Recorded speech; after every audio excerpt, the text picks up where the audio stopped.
KGP और KMP ये दोनों आपने नाम कभी न कभी जरूर सुने होंगे।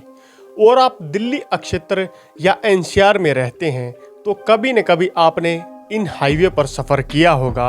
अगर सफ़र नहीं किया तो इन हाईवेज के फ्लाईओवर या पुल के नीचे से आप जरूर क्रॉस होकर गुजरे होंगे।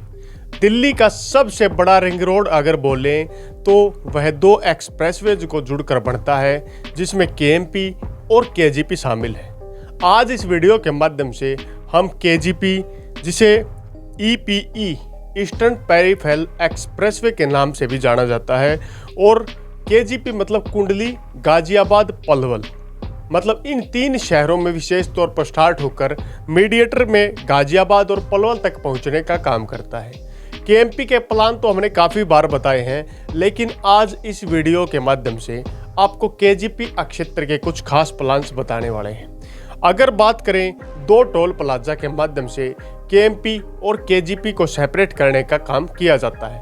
पहला टोल प्लाजा स्क्रीन पर शो हो रहा है, जो कि सोनीपत के क्षेत्र के आसपास में पड़ता है और जीटी रोड से स्टार्ट होता है। दूसरे अगर बात की जाए टोल प्लाजा की, तो दूसरा टोल प्लाजा केजीपी और केएमपी के मध्य पलवल क्षेत्र में पड़ता है। ये भी आपकी स्क्रीन पर शो हो रहा है। बात की जाए ईस्टर्न पेरिफेरल एक्सप्रेसवे की, इसका उद्घाटन बीते दिनों पहले प्रधानमंत्री द्वारा किया गया था और इसे भारत सरकार द्वारा निर्माण किया गया। एक बात और आप लोगों की क्लियर कर दूं, केजीपी भारत सरकार द्वारा निर्माण किया गया और केएमपी हरियाणा सरकार के अधीन काम करता है। मतलब केएमपी हरियाणा सरकार के द्वारा बनाया गया एक्सप्रेसवे है, जिसका कुल खर्चा हरियाणा सरकार के HSIIDC विभाग द्वारा किया गया है। अगर बात करें केएमपी और केजीपी की, केएमपी हरियाणा से स्टार्ट होता है, हरियाणा क्षेत्र में खत्म हो जाता है। केजीपी की हरियाणा क्षेत्र से स्टार्ट होता है, यूपी को क्रॉस करता हुआ वापस से हरियाणा में खत्म हो जाता है। इस प्रकार ये एक्सप्रेसवेज बने हैं। अगर केजीपी ईस्टर्न पेरिफेरल एक्सप्रेसवे की, जो कि यूपी क्षेत्र से क्रॉस करता है, उसकी बात करें तो यह 6 लेन का रोड है और 11,000 करोड़ की लागत से इनको तैयार करने का काम किया गया है।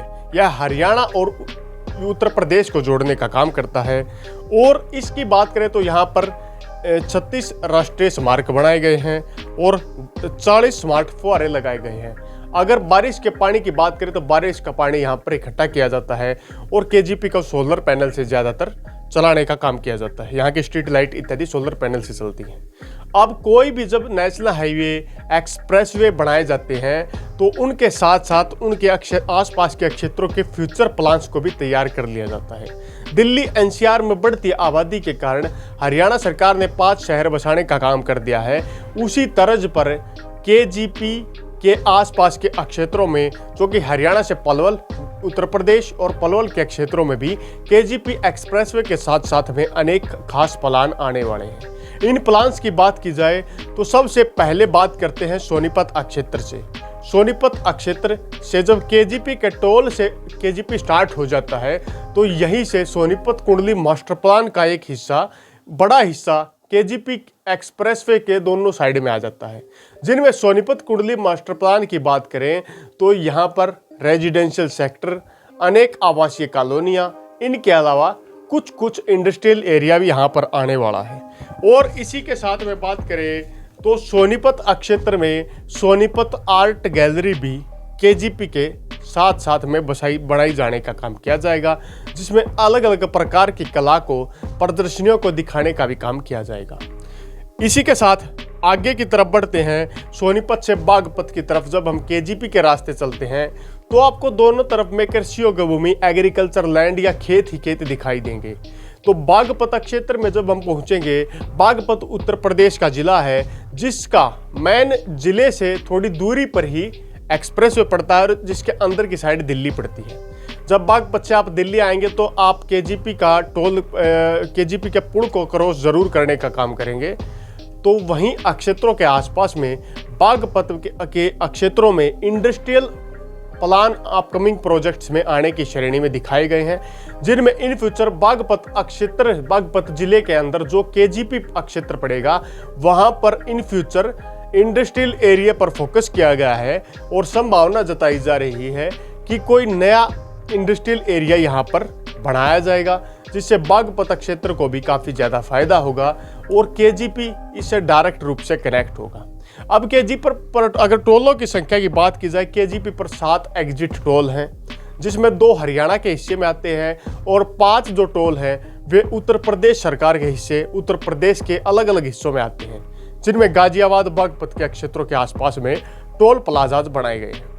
अब बात करें गाजियाबाद क्षेत्र साइड में, जब हम केजीपी पर चलते हैं तो गाजियाबाद वैसे ही काफ़ी डेवलप्ड सिटीज़ के रूप में जाना जाता है और उत्तर प्रदेश की बुनियादी जो ज़रूरतें हैं, काफ़ी ज़्यादा जो बजट का पैसा होता है, जो सरकार को फंड्स मिलते हैं या टैक्स जो दिया जाता है, गाजियाबाद क्षेत्र से काफ़ी टैक्स जाता है। अगर गाजियाबाद प्राधिकरण की बात करें या गाजियाबाद प्रशासन की बात करें तो गाजियाबाद द्वारा इन क्षेत्रों में नए रेजिडेंशियल सेक्टर बनाने का केजीपी के साथ साथ में काम किया जाएगा, जिनमें यहाँ पर आसपास में आवासीय सेक्टर पर ध्यान दिया जाएगा और केजीपी के दिल्ली साइड के हिस्से पर सबसे ज़्यादा आवासीय सेक्टर बनाने का काम किया जाएगा। इसी के साथ केजीपी से जब दिल्ली के अपोजिट साइड का जो एरिया है उत्तर प्रदेश का, उस क्षेत्र में बात करें तो नए प्रोजेक्ट्स के लिए साइटिंग की तलाश काफ़ी जल्द होने वाली है।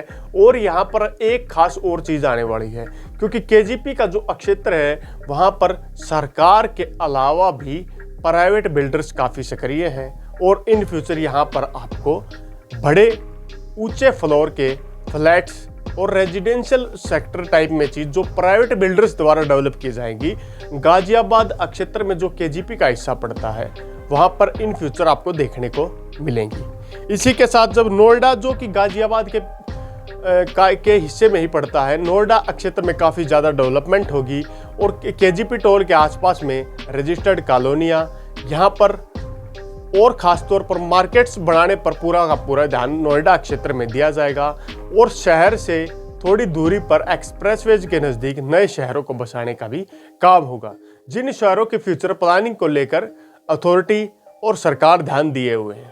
इनसे आगे की तरफ हम जब बढ़ेंगे तो पलवल फरीदाबाद जो कि वापस हरियाणा का क्षेत्र आ जाता है, यहाँ पर 5 सिटीज़ जो केएमपी के नज़दीक केजीपी के आसपास में बसेंगी, उनमें से इन सिटीज़ का कुछ हिस्सा केजीपी क्षेत्र से भी लगता होगा।